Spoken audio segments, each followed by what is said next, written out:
911, what is the address of your emergency? I'm hiding in a closet at the neighbor's house. I'm scared to death. I was scared, thinking that he was coming in to kill him. This is the voice of Rachel Hendricks, a woman who just happened to be in the wrong place at the wrong time. Rachel was one of 3 friends invited to Amanda Colley's upmarket house in a quiet suburb on an ordinary Thursday morning in August 2015. They were there to comfort Amanda about the breakdown of her marriage. Rachel could not have predicted that not long after she arrived, she would be barricading herself in a closet and pleading for her life. She was shot in the arm, but she managed to escape. Amanda and another friend were not so lucky. Lindy Dobbins was shot 3 times. Amanda herself was shot 9 times. Their lives ended in a hectic burst of tragedy, both leaving young children behind. These families were ripped apart, but why? What was the reason for this awful attack, devastating a quiet community? Let's dive into the tragic story of Amanda Colley, for whom the help of the courts came far too late.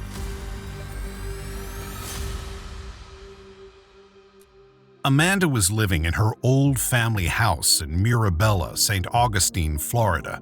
This was a pleasant, upscale community, chosen by her and her husband James Colley Jr. as an idyllic location to raise their children. Mirabella's community website describes it as resort-style living close to home. And to all appearances, the Colleys were living a luxury Floridian life of bliss. Neighbors recall watching James play with their children in the cul-de-sac. Trey, who in 2015 was 6, and Avery, who was 4. The family lived a convivial, social existence. They often had the neighbors over for drinks and parties. Even when the couple began to drift apart, they seemed to do so politely. Whatever went on behind closed doors was just that, kept hidden from public view. It is for this reason that the events of August 27, 2015 came as such a devastating surprise to the entire neighborhood. Around 9 a.m. on August 27th, Rachel Hendricks was told that something was going on with her friend Amanda. They'd been friends for a few years, having met at a mutual acquaintance's party, and the two of them, together with Lindy Dobbins, had become a close trio. They would watch each other's kids and go to the neighborhood pool together. In moments of distress, too, they would call on each other. So it made sense that Lindy and Rachel got involved on this fatal morning. That morning, Rachel dropped her kids off at school and then went to a hairdresser friend's house to get her hair done. Did there come a time that you were notified that something was going on in Amanda's house?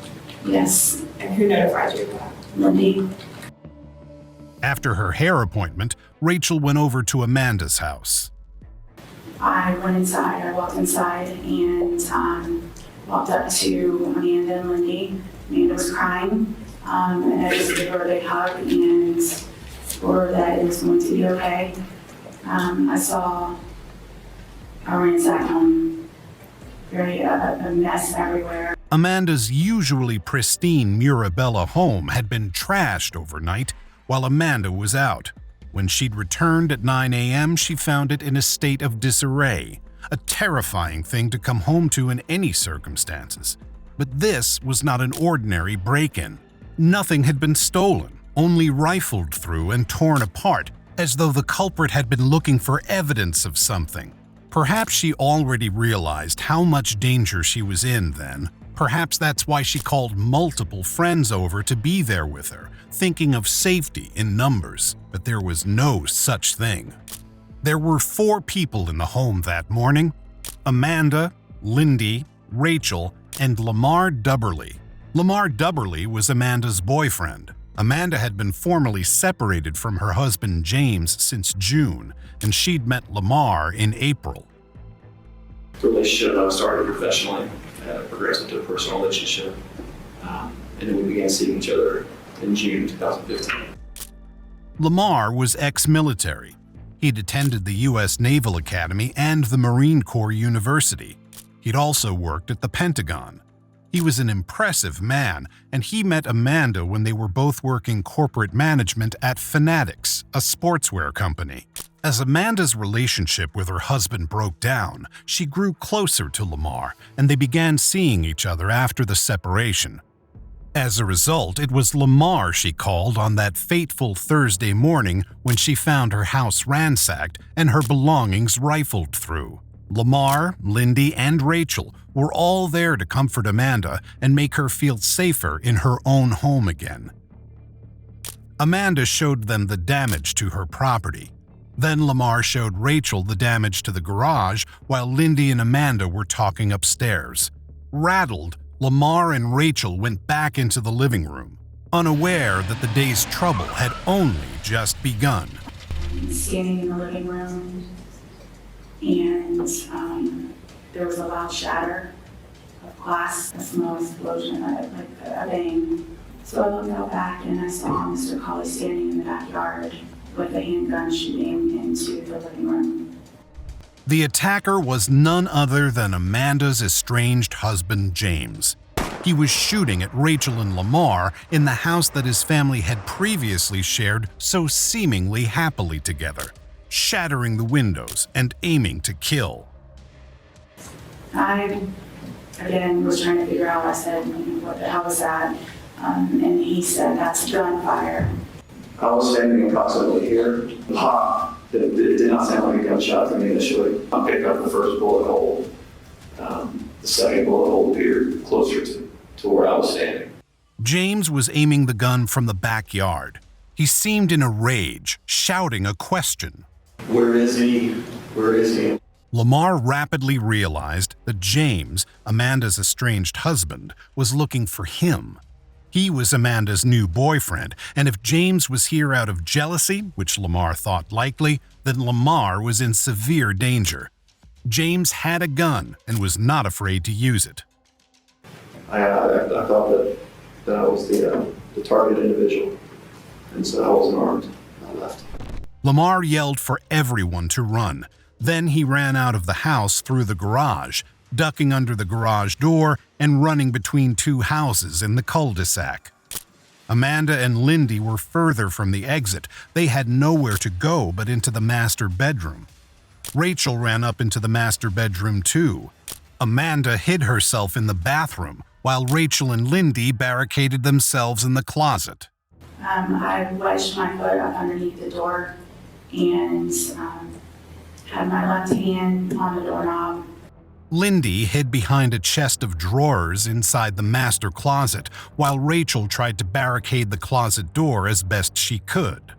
Meanwhile, James entered the house. If he was looking for Lamar, clearly he hadn't realized that Lamar had already escaped, because James was coming up the stairs, gun in hand. I heard Mr. Colley in the bathroom in a conversation with Amanda. Lindy had called 911. This 911 call was at 10:36 a.m. The women were in serious trouble, and James was in a frenzy, screaming at Amanda, demanding, "Where is he?" He didn't realize he'd already scared Lamar off, and that the only people who remained in the house were his estranged wife and her friends. Amanda said she didn't know. Amanda was, very upset, crying, saying that he's not in here. I don't know. He's not in here.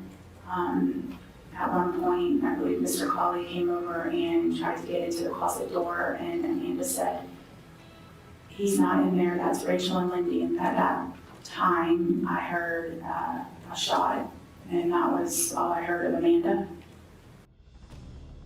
Rachel, terrified, was hiding in the closet with Lindy on the phone to 911.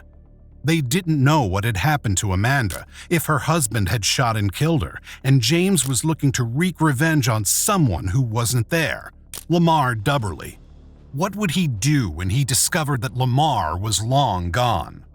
Mr. Colley was trying to get into the bathroom door, saying, open the door, I'm going to shoot." So he shot through the door, and the bullet grazed my arm. Fearing for her life and in pain from the bullet wound, Rachel backed away from the door, allowing James to slam it open. But James wasn't interested in Rachel at all. He stalked straight past her and went for Lindy, who was on her knees. Heard Lindy say, "Oh my God, no," and I ran out of the closet and heard a shot. Rachel ran out of the house looking for someone to help. She managed to escape into a mutual friend's home. Meanwhile, Lamar had stumbled across someone else who also called 911 for help. But by the time the police arrived on the scene, James Colley Jr. had fled, leaving a trail of destruction behind him. Rachel had been wounded in the arm. Lamar, luckily, was unharmed, but both Lindy and Amanda were dead. Lindy had been shot 3 times, and Amanda had been shot 9 times.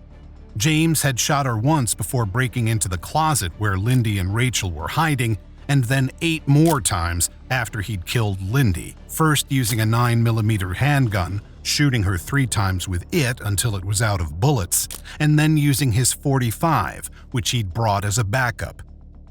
This showcased a terrible level of rage against his estranged wife. But why? He'd been looking for Lamar, jealous of his wife's new relationship, but how had it got to this awful point? How did this tragedy unfold? Not much is known about the beginning of James and Amanda's relationship. Amanda was 36 in 2015, a year older than James. She was born in Orlando, Florida, and had a successful professional life and lots of friends. James seemed ordinary himself. He worked in the mortgage industry and led a successful life alongside his professional wife. He was much loved by his sister, Crystal.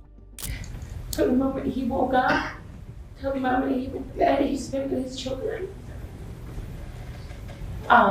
He taught them to swim. But this loving father had a dark side and a dark past. There ever a time when your mom acted violently towards your dad in the presence of Jalen? Yes. Tell us about that. There was a time my father had been having a marital affair. My mother was called and informed. I saw her sitting on the stairs with a baseball bat. My mom began hitting my father with a baseball bat. And my mom entered the house to see us for Thanksgiving, and her and my father got into another confrontation. My dad wasn't going to let her come into the home. And my mother grabbed a knife. James witnessed this aggression around his father's extramarital affair by his mother, to the extent that his mother physically attacked his father where he could see it. Maybe this did something to his psyche, as a defense lawyer would certainly argue. But James and Amanda were separated by August 27, 2015, and had been separated for months. James was also seeing someone else. His rage-filled attack was the final awful event in a long line of escalating aggression against Amanda, who just wanted to escape an increasingly toxic marriage. James expressed disproportionate jealousy over Lamar's presence in Amanda's life, despite the separation. A few months before the murders, a neighbor sent him a photo of Lamar mowing Amanda's lawn without a shirt on. He reacted with fury, commencing a barrage of abusive texts and voicemails to Amanda that continued until the day of the murders. He texted her, "Oh, and your boyfriend has been parking at the playground and walking around the back. The whole neighborhood knows. You should just have him park out front like a man. Yeah, everyone knows what you are. Don't worry, I will speak with him face to face sooner than later." Amanda responded, "He's not my boyfriend like I've told you before. He helps me with the yard work, paint, moving furniture, etc." To which James replied, "So why doesn't he park in the driveway if he isn't hiding? And I guess he is married, right? I have a pic of him." These text messages were veiled threats, and he'd acted on these threats before. Amanda had a domestic violence injunction against him, and he'd already broken that injunction by taking her clothes from her house and setting them on fire in the yard. In fact, he was in court for this violation on the morning of August 27th. appearing calm and collected less than an hour before he so horrifically murdered his wife and her friend. James could be contrary. The day before the murders, August 26th, he also texted Amanda, "Please try to start forgiving me so we can move on. I really miss you and our family being together." But he followed this conciliatory text with another deeply intrusive act. At about 4 a.m. on August 27th, he broke into her house, looking for evidence that she was seeing someone new. He found this evidence, including adult toys and men's clothing. He ransacked the house in a rage. This was what Amanda would come home to at 9 a.m. This was why she would call Rachel and Lindy, fatally, to join her. That same day, after vandalizing her belongings, he texted her, "You're an awesome person. Don't take me from my kids. It's all I have. Call me, or I am going to come find you." This was one of the last communications he would have with her before killing her. His threat came true, though she did call him and argued with him on the phone at 9:41 a.m., about 10 minutes after he left the courthouse. This didn't stop him from coming to find her anyway. From the courthouse, he drove to a gas station, then to his sister's house where he'd been staying. He then drove back to the same gas station to buy gas before heading straight to Amanda's house. Somewhere on the way, he must have picked up guns and ammunition, because by the time he arrived at Amanda's, he was fully armed with 2 handguns, a 9mm and a .45. On the way, James called his father. His father was outside when he took the call, and a nearby dog walker overheard it. She testified she heard James's father pleading, "Please, please, son, come back and get your truck. Everybody knows what you've been through." And the person on the other end of the call replied, "I just can't take this anymore." This is when he arrived at Amanda's house. He parked on an adjacent street and approached the house from the rear. But he discarded all caution in shooting straight at Rachel and Lamar in the living room. He was a man on a terrible mission, and he wouldn't stop until 2 people were dead. When he'd killed Lindy and Amanda, James fled. But with 2 witnesses, Rachel and Lamar unharmed and Rachel mildly injured, the police knew to search for him immediately. A manhunt commenced, and he was found in Norton, Virginia that same night, when another driver called 911. She said she'd been nearly run off the road by a man driving recklessly. She said, "He has been stopped in the middle of the road. I had to stop. He was on me. I couldn't even. My kids are scared. Yeah, my mom had to sit in the back of my car to keep my kids calm. They're scared, and I have a newborn that's just 4 pounds." Norton police stopped James in his car. He possessed several firearms. They ran a check and found him wanted for homicide in Florida, and he was arrested. He was charged with the first-degree murder of Amanda Colley, the first-degree murder of Lindy Dobbins, the attempted first-degree murder of Rachel Hendricks, the attempted first-degree murder of Lamar Dubberly, burglary with an assault or battery, burglary of a dwelling, and aggravated stalking after an injunction. At trial, the defense argued that the attack had not been premeditated and that James had been in an aggravated emotional state, under the influence of Ambien or alcohol or other drugs, and experiencing parasomnia, according to a psychiatrist, effectively sleepwalking. However, this defense was severely weakened by his presence in court only an hour and a half before the killings.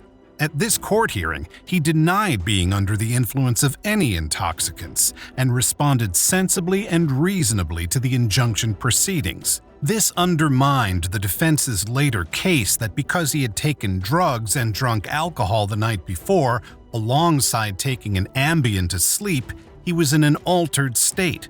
In fact, there was footage to the contrary. The jury unanimously found James Colley Jr. guilty on all counts. They also provided a unanimous recommendation for the death penalty based on 4 aggravating factors proven beyond reasonable doubt. that he was previously convicted of another capital or violent felony, which applied because he had committed multiple murders and attempted murders at once, that he committed the murders while also engaging in burglary, that each murder was especially heinous, atrocious, or cruel, and that he committed each murder coldly, callously, and with premeditation. The medical examiner testified that Amanda was aware throughout the entire shooting process, being shot 9 times before she died. This was a truly horrific crime. James was sentenced to death in November 2018. He appealed, but in 2020, his sentence was upheld. He remains on death row, and his 2 children with Amanda are now living with their grandparents. Lindy Dobbins' 3 children, who were 16, 10, and 9 at the time of the murders, remain with their father. What do you think about this awful story? Could James's attack have been prevented? Let us know your thoughts in the comments below. Until next time, stay safe, keep up with our channel, and we will see you very soon on The Decoder.